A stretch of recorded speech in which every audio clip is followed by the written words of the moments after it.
কিয়ামতের দিন কঠিন মুসিবতের ময়দানে আমাদের সকলকে বিনা হিসাবে নাজাত দিয়ে দিয়েন। রব্বুল আলামিন, আমরা যারা হাত তুললাম, আমাদের মা বাবা ভাই বোন আত্মীয় স্বজন পাড়া প্রতিবেশী বন্ধু বান্ধব চলার পথের সাথী এদের মধ্য থেকে যারা কবরে চলে গেছেন, আল্লাহ সবাইকে ক্ষমা করে দিন। রব্বুল আলামিন, দক্ষিণ বনশ্রীবাসী সকলকে আল্লাহ আপনি কবুল এবং মঞ্জুর করে নিন। ইয়া রাব্বাল আলামিন, খাস করে আল্লাহ সাবেক প্রধানমন্ত্রী দেশ নেত্রী বেগম খালেদা জিয়া, আল্লাহ তাকে আপনি শেফা আজলায় দায়েমা নসিব ফরমাইয়া দেন। আল্লাহ তাকে পরিপূর্ণ শেফা দান করুন। আল্লাহ তাকে পরিপূর্ণ শেফা দান করুন। হায়াতে তাইয়্যিবা দান করুন। আল্লাহ হায়াতে তাইয়্যিবা দান করুন। ইয়া রাব্বাল আলামিন, আল্লাহ রব্বুল আলামিন, আমাদের প্রিয় হাবিবুর রশিদ হাবিব ভাইকে আল্লাহ আপনি কবুল করে নেন। আল্লাহ তাকে হায়াতে তাইয়্যিবা দান করুন। সকল বিপদ আপদ মুসিবত থেকে তাকে আল্লাহ আপনি হেফাজত করুন। আল্লাহ তার মনের নেক মাকাসিদ পূরণ করে দিন। তার মনের নেক মাকাসিদ পূরণ করে দিন। আল্লাহ ইয়া রাব্বাল আলামিন, এখানে নেতৃবৃন্দ আছে, বিভিন্ন স্তরের যারা আছেন সকলকে আল্লাহ আপনি কবুল করে নিন। রব্বুল আলামিন, যে সুমন শাহাদাত বরণ করেছে, আল্লাহ জান্নাতের উঁচু মাকাম তাকে দান করুন। রব্বুল আলামিন, আল্লাহ যারা নতুন বাংলাদেশ বিনির্মাণে শাহাদাত বরণ করেছে, সকলের শাহাদাতকে আল্লাহ আপনি কবুল করে নেন। যারা পঙ্গুত্ব বরণ করেছে, অসুস্থ আছে, তাদের সকলকে আল্লাহ আপনি শেফা আজলায় দায়েমা নসিব ফরমাইয়া দেন। রব্বুল আলামিন, আমরা যারা হাত তুললাম সকলের মনের নেক মাকাসিদ পূরণ করে দিন। আমাদের মধ্যে যারা অসুস্থ, পরিপূর্ণ শেফা দান করুন। ইয়া রাব্বাল আলামিন, বালা মুসিবত বিপদ আপদ থেকে আমাদেরকে হেফাজত করুন। রব্বুল আলামিন, আমাদের সকলকে কবুল করে নিন। আল্লাহ ইয়া রাব্বাল আলামিন, স্বাধীনতা যুদ্ধে যারা শাহাদাত বরণ করেছেন, আল্লাহ তাদেরকে জান্নাতের উঁচু মাকাম দান করুন। বীর মুক্তিযোদ্ধা যারা এখনো বেঁচে আছে, হায়াতে তাইয়্যিবা দান করুন। আল্লাহ হায়াতে তাইয়্যিবা দান করুন। আল্লাহ রব্বুল আলামিন, বাংলাদেশকে আল্লাহ আপনি কবুল এবং মঞ্জুর করে নেন। আল্লাহ বাংলাদেশের উপর আপনার খাস রহমত নাজিল করুন। রব্বুল আলামিন, আমাদের এই অনুষ্ঠানকে, আমাদের দোয়া মাহফিলকে আল্লাহ আপনি কবুল এবং মঞ্জুর করে নিন। ربنا آتنا في الدنيا حسنة وفي الآخرة حسنة وقنا عذاب النار.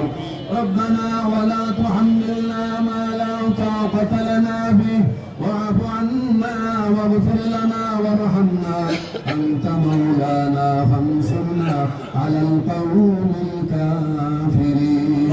سبحان ربك رب العزة عما يصفون وسلام على المرسلين والحمد لله رب العالمين. আসসালামু আলাইকুম স্যার, আমি একটা ইউটিউব চ্যানেল থেকে আপনার সাথে একটু সাক্ষাৎকার নিতে চাচ্ছি। জি স্যার, আলহামদুলিল্লাহ, কেমন আছেন?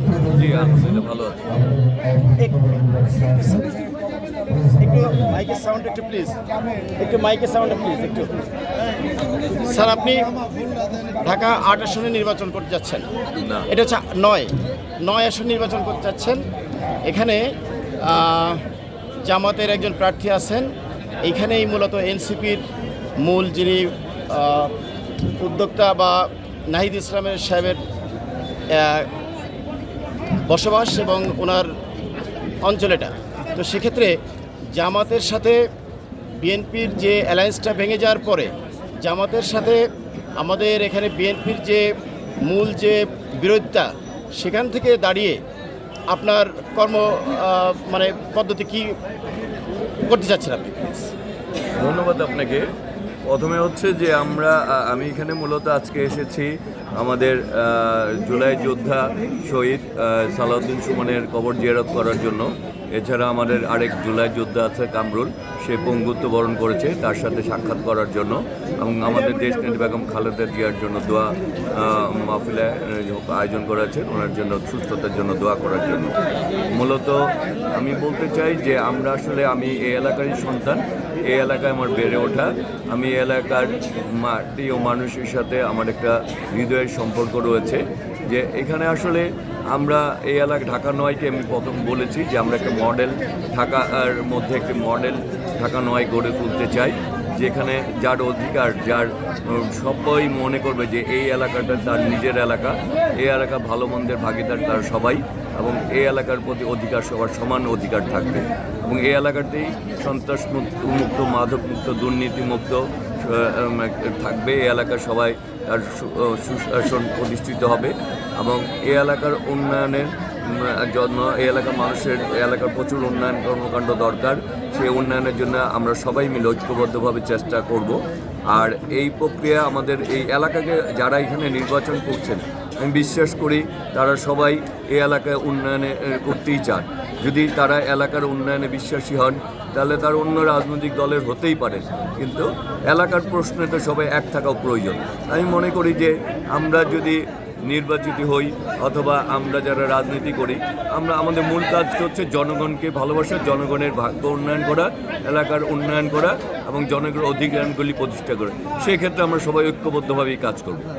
আমরা জানি এখানে এই আসনটা বিএনপির ঘাঁটি, আফরোজা আব্বাসের ঘাঁটি। উনি এখানে প্রচুর লিফলেট এবং পোস্টার ছাপিয়েছেন, বিলবোর্ড টানিয়েছেন। সেখানে সম্ভবত আপনি এখানে প্রতিদ্বন্দ্বিতা করছেন, তা সেক্ষেত্রে কোনো দ্বন্দ্ব আপনার এখানে আসতে পারে কিনা? এখানে আমাদের নেতা বিএনপি স্থায়ী কমিটির সদস্য, সাবেক সফল মেয়র ও মন্ত্রী এবং মহিলা দলের সভানেত্রী মিসেস আফরোজা আব্বাস এবং আমরা জাতীয়তাবাদী আদর্শে বিশ্বাসী। আর উনি জনতার জন্য মির্জা আব্বাস, আফরোজা আব্বাসের স্নেহ ভালোবাসায় আমরা বড় হয়েছি, তার হাত ধরেই আমাদের আজকের এই পর্যায়ে আসা।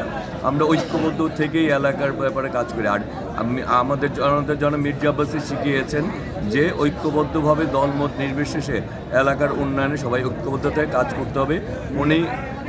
ওনার নেতৃত্বে আমরা বিগত দিনে এলাকার উন্নয়ন কর্মকাণ্ড করেছি এবং আমরা সবাই ঐক্যবদ্ধ থেকেই এলাকার কাজ করব। উনি আমাদের মুরব্বী, দুইজনে আমার মুরব্বী, অভিভাবক, এবং আমার মনে করি আগামী দিনে যে উন্নয়ন কর্মকাণ্ড আমরা করব সেটি আমরা অবশ্যই জনতার জনাব মির্জা আব্বাস এবং আফরোজা আব্বাসের সাথে পরামর্শ এবং তাদের অভিভাবকতেই আমরা আগামী দিনে উন্নয়ন কর্মকাণ্ড পরিচালনা করব। আপনি জানেন আজকে ইনকলাব মঞ্চের যে মুখপাত্র ওসমান হাদি গুলিবিদ্ধ হয়েছেন, এবং এটার মূল কারণ হচ্ছে যে উনি মূলত সন্ত্রাস এবং মাদক এবং চাঁদাবাজির বিরুদ্ধে কথা বলেন বিধায় ওনাকে গুলি করা হয়েছে, এবং উনি হাসপাতালে জীবন মৃত্যুর সাথে লড়ছেন, সন্ধিক্ষণে আছেন। এ ব্যাপারে আপনার মতামত? প্রথমে হচ্ছে যে তার উপরে যে হামলা হয়েছে, এই হামলা আমি তীব্র নিন্দা জানাই এবং সন্ত্রাসীদের অচিরেই গ্রেপ্তার করার দাবি জানাচ্ছি এবং মহান আল্লাহ পাকের কাছে দোয়া করছি যাতে অচিরেই সে আমাদের মাঝে আবার সুস্থ হয়ে ফিরে আসে। আর আজকে ওসমান হাদিকে বিগত কয়েকদিন আগে ফেসবুকে একটি স্ট্যাটাস দিয়েছিলেন যে ফ্যাসিস্ট হাসিনা যে লোকজন তাকে বিভিন্নভাবে, আওয়ামী লীগের লোকজন তাকে বিভিন্নভাবে হুমকি দিচ্ছিল, তাকে হত্যার পরিকল্পনা করছিল।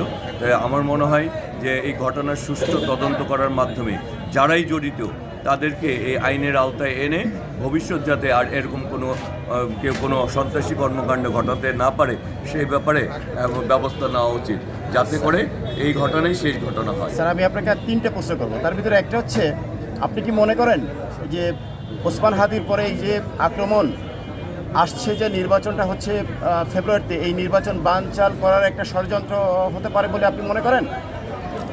ব্যাপার হচ্ছে যারা দেশবিরোধী কর্মকাণ্ড করে তাদের কোনো নীতি নৈতিকতা থাকে না, দেশত্ববোধেই থাকে না।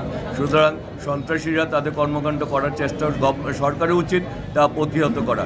কারণ মানুষ এই অন্তর্বর্তীকালীন সরকারের যে 3টি দায়িত্ব ছিল তার মধ্যে আর শেষ দায়িত্বটি হচ্ছে একটা সুষ্ঠু সুন্দর নির্বাচন করা এবং নির্বাচনে যারা প্রার্থী রয়েছে তাদের নিরাপত্তা দেওয়া এবং এদেশের জনগণকে নিরাপত্তা দেওয়া। সুতরাং আমি প্রথমেই বলেছি যে এই ঘটনায় শেষ ঘটনা হওয়া উচিত এবং প্রতিটি মানুষেরই এবং প্রার্থীরই নিরাপত্তা বিধান করে একটি সুষ্ঠু নির্বাচনের ব্যবস্থা করা উচিত। স্যার, আপনি হয়তো জানেন যে ঢাকার এই আসনে নাহিদ ইসলাম অথবা তাসনিম যারা, উনি একজন আইকনিক ব্যক্তি এনসিপির, এবং সারা বাংলাদেশ সহ সারা পৃথিবীতে ওনার একটা পরিচিতি আছে। তা উনি যদি এই আসন থেকে নির্বাচন করেন, প্রতিদ্বন্দ্বিতা করেন, সেক্ষেত্রে ছাত্র জনতা, বিশেষ করে তরুণ প্রজন্ম যারা জেএনজি, তাদের ভোট ব্যাংক উদ্ধারে আপনি কি পদক্ষেপ নেবেন? আমরা আসলে যে মানে এই আসনে যারাই প্রতিদ্বন্দ্বিতা করছে সবাইকে আমি সম্মান জানাই, সবাইকে আমি মনে করি তারা যোগ্যতা সম্পন্ন প্রার্থী, এবং আমি মনে করি যে তাদের যোগ্যতা রয়েছে মানে এই এলাকা প্রতিদ্বন্দ্বিতা করার, এবং এই এলাকার কে যোগ্য কে অযোগ্য এটা নির্ধারণের মাপকাঠি হচ্ছে জনগণ। জনগণ ব্যালটের মাধ্যমে প্রমাণ করবে কে যোগ্য কে অযোগ্য, কিন্তু বিজয়ী ও পরাজিত আমি মনে করি সব প্রার্থীরই বিভিন্ন ধরনের যোগ্যতা রয়েছে। তবে জনগণের উপর নির্ভর করে জনগণ কাকে বেছে নেবে। যারা বিগত দিনে জনগণ যাকে কাছে পেয়েছে, জনগণ যাদেরকে তার এলাকার সন্তান হিসেবে মনে করে, জনগণ বিগত দিনে যারা পেয়েছে, ভবিষ্যতে যাদেরকে পাবে, জনগণ যাদেরকে তাদের সহযোদ্ধা হিসাবে মনে করে অথবা তাদের প্রিয়, তাদেরকে বিগত সকল কাজকর্মে বিরোধী দল এবং সেই ফ্যাসিস্ট 17 বছরে জনগণ যাদের কর্মকাণ্ডের সাথে দেখেছে, আন্দোলন সংগ্রামে যারা সক্রিয় ছিল এবং ভবিষ্যৎ বাংলাদেশ গড়ার যাদের কমিটমেন্ট রয়েছে, এবং সেই একটি নির্দিষ্ট রাজনৈতিক দল না, সবাইকে নিয়ে যারা কাজ করতে চায়, আমরা মনে করি আগামী বাংলাদেশ হবে সকলের বাংলাদেশ। সেখানে তরুণদের অংশগ্রহণ থাকবে, আমাদের যুবকদের যেমন অংশগ্রহণ থাকবে, আমাদের যারা বয়স্ক ভোটার আছে তাদের অংশগ্রহণ থাকবে, আমাদের সকল ধরনের নাগরিকের অংশীদারিত্বে আমরা আগামী বাংলাদেশ গড়ে তুলব। সেই বাংলাদেশে আমাদের তরুণ প্রজন্মকে অবশ্যই সামনে এগিয়ে যাবে। আমরা সেই তরুণ প্রজন্মকে নিয়েই আমরা তো বারবার বলছি যে আগামীর বাংলাদেশ হবে তরুণ প্রজন্মের স্বপ্নকে বাস্তবায়ন করার বাংলাদেশ, এবং সেই বাংলাদেশের নেতৃত্ব আমরা দিতে চাই। সেই নেতৃত্বে আমরা সবাইকে আমরা মনে করি একসঙ্গে নিয়ে জনগণই নির্ধারণ করবে যে তাদের সেই নেতৃত্ব তারা কার হাতে দিবে।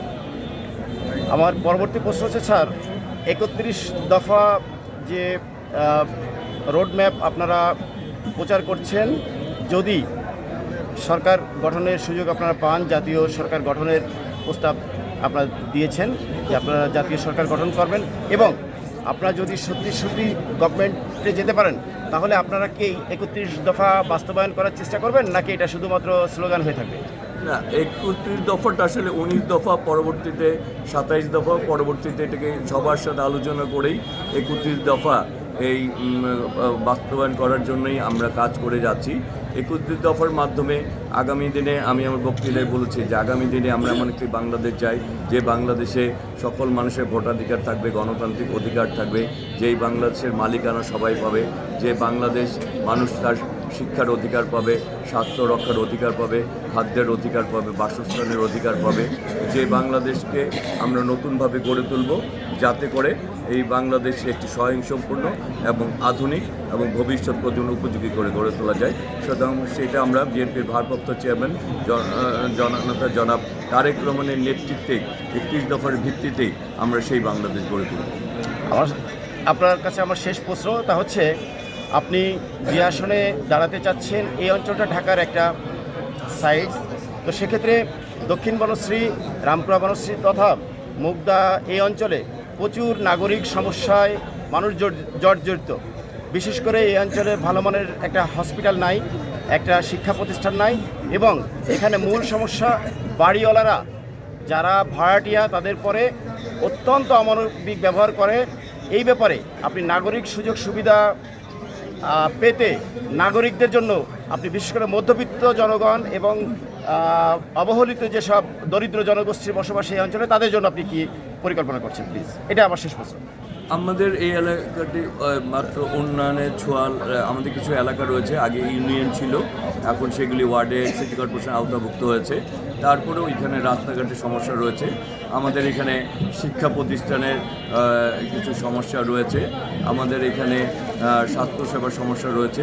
আমি আপনাদেরকে বলেছি যে আগামীর বাংলাদেশ আমরা শিক্ষা, স্বাস্থ্য, বাসস্থান এবং রাস্তাঘাটের উন্নয়নের মডেল হিসাবে ঢাকা 9কে গড়ে তুলতে চাই।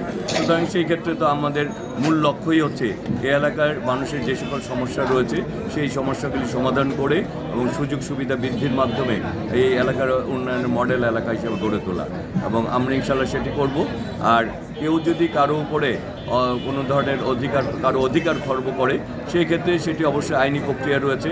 এছাড়া আমরা যদি মানে জনপ্রতিনিধি হতে পারি, তবে অবশ্যই জনগণের অংশ হিসাবে আমরা সেই ব্যাপারেও আমরা সবার মতামত নিয়ে এলাকার সমাজের যারা গণ্যমান্য ব্যক্তি রয়েছে, যাদেরকে নিয়ে বসে যে কোনো সমস্যা উদ্ভব হলে তার সমাধানের ব্যবস্থা করবে ইনশাআল্লাহ। ধন্যবাদ আপনাকে স্যার, আপনার জন্য রইল শুভকামনা। আশা করছি আপনি এই আসন থেকে বিজয়ী হয়ে আপনার কথাগুলো রাখবেন। ধন্যবাদ, আসসালামু আলাইকুম। স্যার জি ভালো জি ধন্যবাদ। মোহাম্মদ আবুল কালাম আজাদ। আমি